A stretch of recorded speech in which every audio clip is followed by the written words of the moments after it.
दोस्तों, बात जो फूड कंपनी की हो तो सबके दिमाग में डोमिनोज और केएफसी जैसे ब्रांड का नाम आता है। लेकिन आपको जानकर हैरानी होगी कि भारत की एक ऐसी कंपनी भी है जो इन बड़े बड़े विदेशी आउटलेट्स को टक्कर देती नजर आती है, और वह है हल्दीराम। जी हाँ दोस्तों, हल्दीराम भुजिया एक छोटी सी शॉप से शुरू हुआ एक ऐसा बिजनेस है जो आज इंडिया ही नहीं बल्कि दुनिया की 80 से भी ज्यादा देश में अपने फूड प्रोडक्ट्स को सेल करता है। अपने राजस्थानी जायके को एक इंटरनेशनल ब्रांड बनाने के पीछे कुछ गरीब और कम पढ़े लिखे लोगों का सपना ही था, जिनकी छोटी छोटी कोशिशें ने आज $3 बिलियन का एक विशाल बिजनेस अंपायर खड़ा कर दिया। हल्दीराम की कहानी में स्ट्रगल और अप एंड डाउन ड्रामा सब कुछ है, लेकिन कभी भी इन सब बातों का कंपनी के ग्रोथ पर असर नहीं दिखा। और यही हमारी आज की वीडियो को और भी ज्यादा दिलचस्प बनाता है। हम आगे वीडियो में जानेंगे कि हल्दीराम की इस सक्सेस के पीछे की कहानी क्या है और वो कौन सी बिजनेस स्ट्रैटेजीज हैं जिन्हें अपना कर आज हल्दीराम $1 बिलियन कंपनी बन चुका है। दोस्तों, इस कहानी के 3 मुख्य किरदार हैं। गंगा विधान अग्रवाल, जिन्होंने हल्दीराम की नींव राखी, उनके ग्रैंडसन शिवकिशन अग्रवाल और मनोहर लाल। शुरुआत होती है साल 1937 में, जब गंगा मिशन अग्रवाल हल्दीराम कंपनी की शुरुआत की थी। दरअसल उनके पिता तनसुखदास की राजस्थान के बीकानेर में एक छोटी सी भुजिया की दुकान थी और इस दुकान से उनके घर का खर्च चला था। गंगा विधान अग्रवाल को उनके घर वाले प्यार से हल्दीराम बुलाते थे। बचपन से ही अपने पिता की मदद करने के लिए वह दुकान पर काफी समय दिया करते थे और खेलने कूदने की उम्र में भुजिया बनाने की रेसिपी को समझना की कोशिश करते थे। बीकानेर में उसे समय भुजिया काफी पॉपुलर हुआ करता था और इसको बनाना भी मुश्किल नहीं था। हर गली मोहल्ले में बड़ी आसानी से यह मिल जाए करती थी और सबका टेस्ट भी लगभग एक जैसा ही होता था। इसलिए मार्केट में कंपटीशन क्वालिटी का नहीं बल्कि सिर्फ उसके प्राइस का था। गंगा विधान अग्रवाल हमेशा से अपने पिता को भुजिया की रेसिपी में कुछ बदलाव करने का सुझाव दिया करते थे और खुद भी नए नए इंग्रेडिएंट्स के साथ भुजिया पर एक्सपेरिमेंट करते रहते थे। काफी चीजों को आजमाने के बाद आखिरकार वह एक ऐसे प्रोडक्ट को बनाने में सफल हो जो उसे समय मार्केट में किसी के पास मौजूद नहीं था। दोस्तों, गंगा विधान ने अपने पिता की भुजिया में कुछ ऐसे मेजर चेंज किया जिससे उनकी तकदीर ही बदल गई। इसमें तो उन्होंने पहले बदलाव ये किया कि भुजिया को बेसन की जगह मद की दाल से बनाने लगे। ऐसा करने से न सिर्फ भुजिया का टेस्ट कई गुना बढ़ गया बल्कि वो पहले से काफी ज्यादा क्रिस्पी भी हो गया, जो मार्केट में मौजूद भुजिया से पूरी तरह डिफरेंट था। इसके अलावा उन्होंने दूसरा चेंज ये किया कि मार्केट में जहां दूसरे लोग भुजिया को 2 पैसे पर किलो के भाव से भेज रहे थे, वहीं हल्दीराम ने इस भुजिया का प्राइस 5 पैसे पर किलो रखा। उन्होंने सोचा कि क्यों ना अपनी भुजिया को एक प्रीमियम कैडबरी में रखकर सेल किया जाए ताकि लोग उनकी भुजिया को एक अलग स्टैंडर्ड से देखें और साथ ही साथ अच्छा मुनाफा भी कमाया जा सके। और तीसरा सबसे जबरदस्त काम उन्होंने ये किया कि बीकानेर के महाराजा डूंगर सिंह के नाम पर अपनी उसे भुजिया का नाम डूंगर से रख दिया। हालांकि उनकी भुजिया का बीकानेर के महाराजा से दूर दूर तक कोई कनेक्शन नहीं था, फिर भी दोस्तों उनका नाम एक ब्रांड एम्बेसडर की तरह साबित हुआ। लोगों के बीच में राजा डूंगर सिंह की काफी इज्जत थी और इस तरह गंगा भीषण जी के एक स्मार्ट मार्केटिंग की वजह से उनकी भुजिया को भी लोग एक प्रीमियम प्रोडक्ट माने लगे। इसके बाद तनसुख दास ने अपने बेटे गंगा मिशन यानी हल्दीराम के नाम पर ही अपनी शॉप का नाम हल्दीराम भुजिया वाला रख दिया। हल्दीराम भुजिया बीकानेर में ऑलरेडी एक प्रीमियम प्रोडक्ट बन चुकी थी। लोग 2 पैसे की जगह 5 पैसे पर किलो के भाव में भी बिना हेजिटेशन उनकी भुजिया खरीद रहे थे, क्योंकि लोगों के दिमाग में ये धारणा बन गई थी कि 3 पैसे एक्स्ट्रा देकर वह एक हाई क्वालिटी प्रोडक्ट खरीद रहे हैं। इस तरह हल्दीराम जी का डूंगर से मार्केट में लॉन्च होते ही हिट हो गया और कुछ ही हफ्तों में उनकी सेल्स आसमान छूने लगी। हल्दीराम जी भुजिया जैसे कॉम्पिटिटिव मार्केट के लीडर बन गए और अपने दोनों बेटे मूलचंद और रामेश्वर लाल के साथ मिलकर बीकानेर के अलावा कोलकाता, नागपुर और नई दिल्ली में भी अपने ब्रांचेस शुरू कर दिए।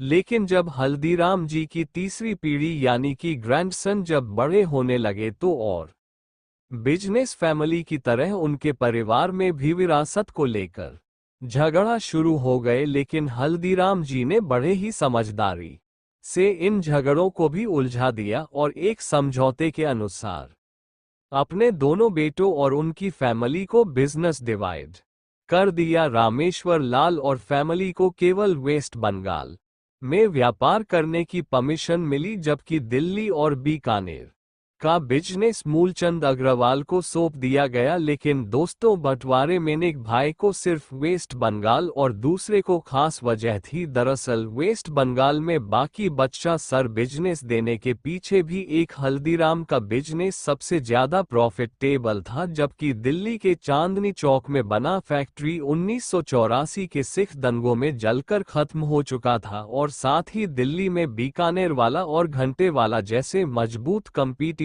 पहले से ही मौजूद थे। दूसरी तरफ नागपुर में भुजिया कुछ खास फेमस नहीं था और हल्दीराम की मार्केट में कोई अच्छी पकड़ भी नहीं थी। मामला सुलझाने के बाद पूरा अग्रवाल परिवार फिर से बिजनेस को आगे बढ़ाने में लग गया। और दोस्तों, अब कहानी में एंट्री होती है दूसरे सबसे इम्पोर्टेंट कैरेक्टर शिवा किशन अग्रवाल जी के, जो हल्दीराम के संस्थापक गंगा भीषण अग्रवाल के पोते हैं। इस कंपनी को ऐसे लेवल पर ले गए जिसे किसी ने सोचा भी नहीं था। श्री किशन जी ने अपना फैमिली बिजनेस तो 60 में ही ज्वाइन किया था, लेकिन टेरिटोरियल डिवीजन के बाद उन्होंने अपना फोकस नागपुर के बिजनेस पर किया, जिसको आगे बढ़ाने के लिए उन्हें काफी स्ट्रगल भी करना पड़ा। दरअसल उसे समय सिर्फ नागपुर में ही नहीं बल्कि पूरे महाराष्ट्र के अंदर भुजिया का खास डिमांड नहीं था। ऐसे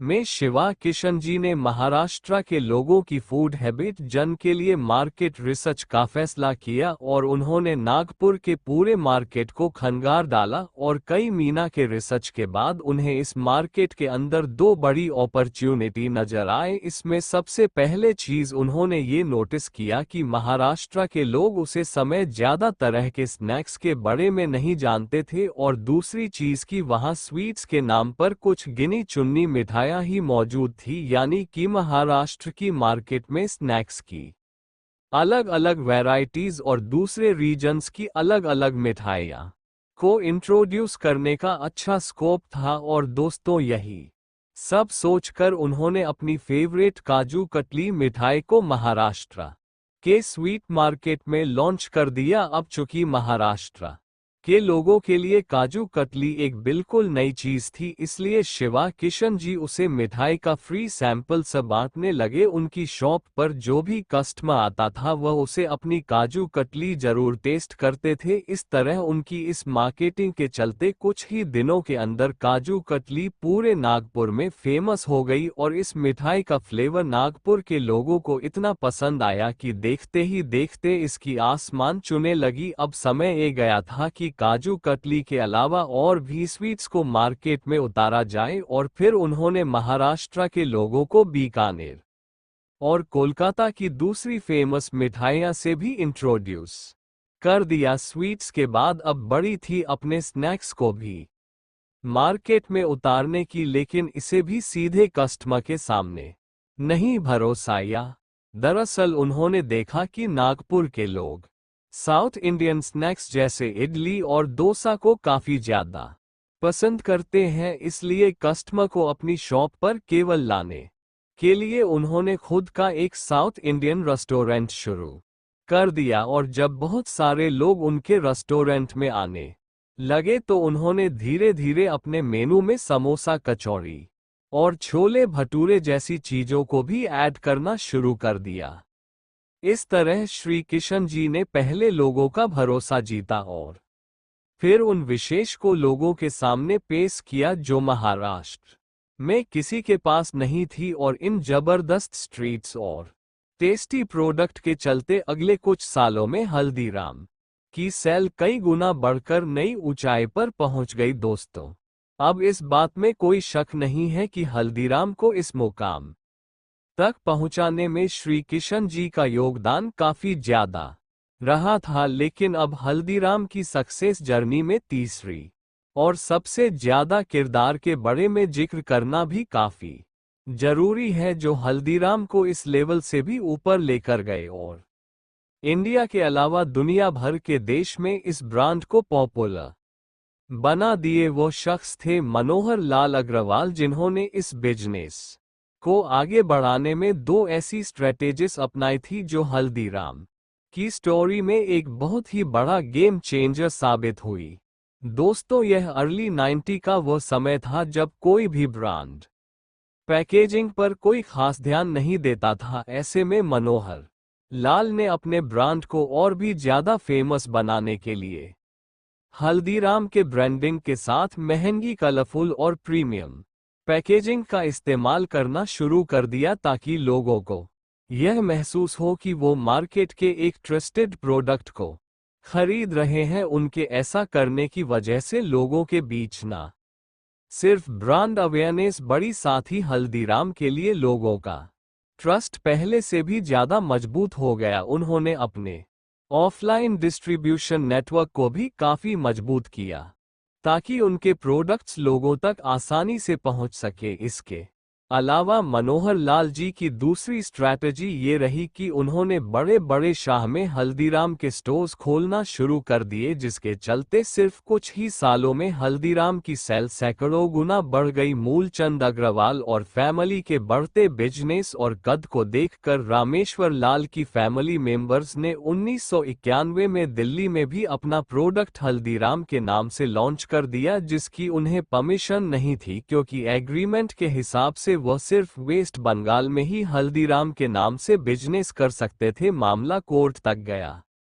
और 15 साल की लड़ाई के बाद साल 2013 में दिल्ली के हल्दीराम को, यानी कि मनोहर लाल अग्रवाल को ही हल्दीराम भुजिया वाला का सोल ओनर घोषित किया गया। दोस्तों, भुजिया से शुरुआत करके इस ब्रांड ने मिठाई और नमकीन की वैरायटीज मार्केट में उतार कर सबको चौंका दिया था, और वक्त के साथ अपने आप में भी तेजी से बदलाव लेते हुए उनकी लिस्ट में अब स्वीट्स और नमकीन के अलावा आइसक्रीम, डेयरी प्रोडक्ट्स, कुकीज और फ्रोजन मिल्क भी शामिल है, जिनका जायका आज देश के कई शहरों में खुला हल्दीराम के रेस्टोरेंट्स में भी लिया जा सकता है। अग्रवाल परिवार ने दुनिया की दूसरी सबसे बड़ी फ्रेंच बकरी चैन स्टोरी के साथ मिलकर काम करने का एग्रीमेंट भी साइन किया है। हल्दीराम की 3 पीढ़ियां ने अपनी मेहनत और लगन से जीते रहे और एक मामूली से